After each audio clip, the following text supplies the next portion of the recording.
अस्सलाम वालेकुम व्यूअर्स, मेरा नाम है अलीना और आप देख रहे हैं मेरा यूट्यूब चैनल। आज मैं बनाने जा रही हूँ मैंगो आइसक्रीम।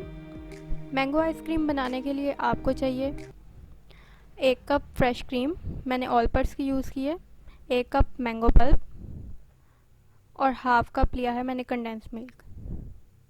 मैंने यहाँ पर एक बोल में ये फ्रेश क्रीम डाल ली थी, आप व्हिपिंग क्रीम भी यूज़ कर सकते हैं। इसको हमने बीट करना है कि ये वॉल्यूम में डबल हो जाए। फ्रेश क्रीम ज़्यादा बीट नहीं होती, व्हिपिंग क्रीम ज़्यादा बीट हो जाती है, इसलिए बस जब ये वॉल्यूम में डबल हो जाए तो उसको बीट करना आपने बंद कर देना है। क्रीम जो है वो ठंडी होनी चाहिए बिल्कुल, आप उसको सारी रात के लिए रेफ्रिजरेटर में रखें। इसी तरह जो भी मैंने कंडेंस मिल्क इसमें यूज़ किया है वो भी बिल्कुल ठंडा है। दोनों चीज़ों को हमने तकरीबन 15 मिनट के लिए बीट किया है और फिर इसमें मैंगो पल्प डाल देना है। मैंगो पल्प मैंने 1 कप लिया है। इसके लिए 2 मैंने मीडियम साइज़ के मैंगो लिए थे, उनका गूदा निकाला था और उनको ब्लेंड कर लिया था। अब मैंगो पल्प डाल के भी हमने 2 से 3 मिनट के लिए बीट करना है। क्रीम मैंने जो थी तकरीबन 10 मिनट के लिए बीट की थी और जब मैंने उसमें कंडेंस मिल्क ऐड किया था तो उसको 5 मिनट साथ बीट किया था। अब मैंगो पल्प डाल के 2 से 3 मिनट के लिए मज़ीद बीट कर लेते हैं। इसमें आप 2 से 3 टेबल स्पून जो है ड्राई मिल्क पाउडर भी यूज़ कर सकते हैं। अब इसको एक एयर टाइट कंटेनर में डाल लेते हैं।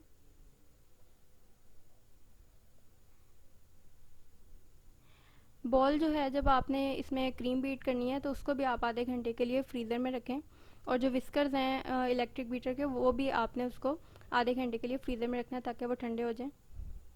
आम के कुछ टुकड़े अब ऊपर डाल देते हैं। इससे इसका जब आइसक्रीम हम स्कूपर से बाहर निकालते हैं तो टेस्ट और लुक भी बहुत अच्छी आती है।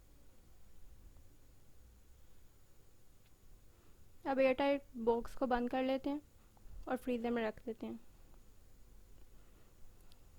इसके ऊपर आप प्लास्टिक रैप करके भी डब्बा बंद करके फ्रीज़र में रख सकते हैं। सारी रात के लिए इसको रखें जब तक आइसक्रीम जम ना जाए।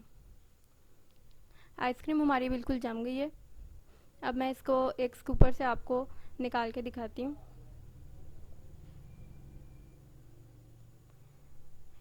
मैंने इससे पहले वनीला आइसक्रीम भी बनाई थी, वो भी बहुत ही मज़े की और बहुत ज़बरदस्त बनी थी। अगर आप वनीला आइसक्रीम बनाना चाहते हैं तो आप वो भी, उसका भी लिंक आपको ऊपर मिल जाएगा। अब ये जो बाकी की आइसक्रीम है वो भी मैं बॉल में आपको निकाल के दिखाती हूँ। आप देख सकते हैं कि कितनी ज़बरदस्त जमी है और इसकी लुक भी कितनी अच्छी है। ये इसके ऊपर आप अगर कोई ड्राई फ्रूट्स या पिस्ता वगैरह छिड़कना चाहें तो वो भी ऊपर इसके डाल सकते हैं गार्निशिंग के लिए।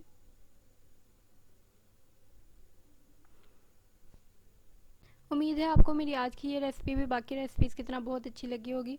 रेसिपी अच्छी लगा करे तो मेरे चैनल को सब्सक्राइब किया करें और साथ में वीडियो को लाइक भी कर दिया करें। मेरे फेसबुक पेज को भी आप लाइक करें, वहाँ भी आपको इस तरह की वीडियोस मिलेंगी। Thanks for watching my video. अल्लाह हाफिज़।